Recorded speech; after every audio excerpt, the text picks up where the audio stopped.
Boa tarde, pessoal, tudo bem? Quem fala é o professor Cássio.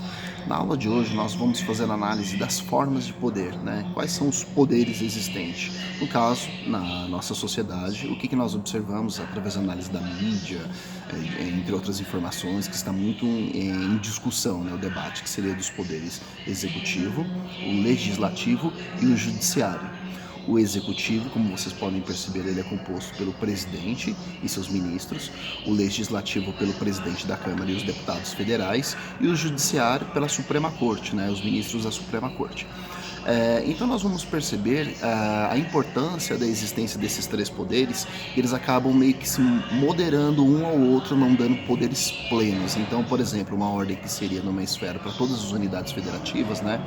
Nós percebemos que há uma discussão, um debate entre esses poderes para que se possa tomar uma ação. E dependendo de uma determinada ação, ela anula a outra, porque os três poderes eles têm que comungar dos mesmos objetivos para que possa, né, todas as esferas em comum acordo entrar em consonância com as ideias propostas para que se possa gerir o Estado, né? Aqui no caso, por exemplo, aqui no texto que eu publiquei para vocês, nós vamos perceber que as formas de governo são formas de vida do Estado, revelam o caráter coletivo do seu elemento humano, representam a reação psicológica da sociedade às diversas e complexas influências de natureza moral, intelectual, geográfica, econômica e política através da história. Quem vai delinear as formas de separação dos poderes é o político e filósofo Montesquieu. E Montesquieu que dá mais ou menos a ideia de como você possa fazer uma gerência, vamos dizer assim, dos poderes, não dando poder ilimitados, né, para uma ou outra esfera. E dentro do nosso texto aqui, nas formas de governo, nós vamos perceber que o regime representativo é colocado em prática nos estados modernos sobre modalidades diferentes, cada um constituindo a variante da democracia e tendo na linguagem corrente a denominação formas de governo, né? Então, o que nós percebemos também?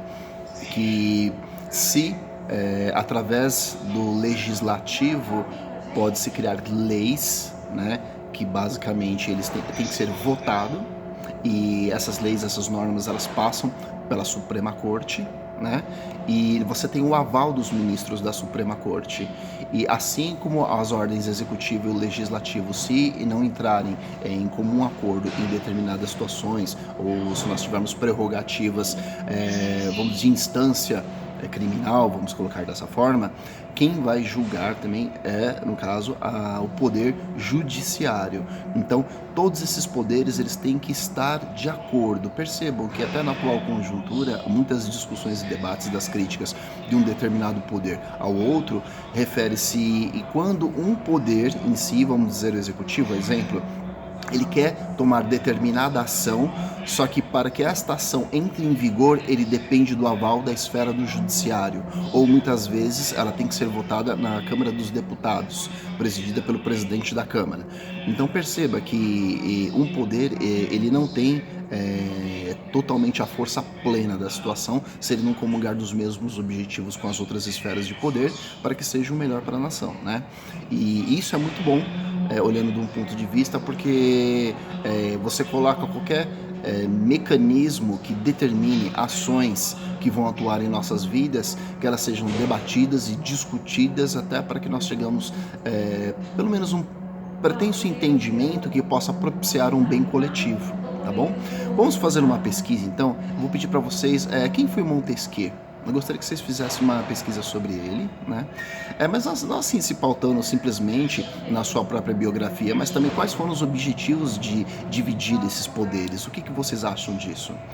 Eu vou postar a atividade no Google Classroom, fico aguardando o retorno. Muito obrigado e fiquem com Deus.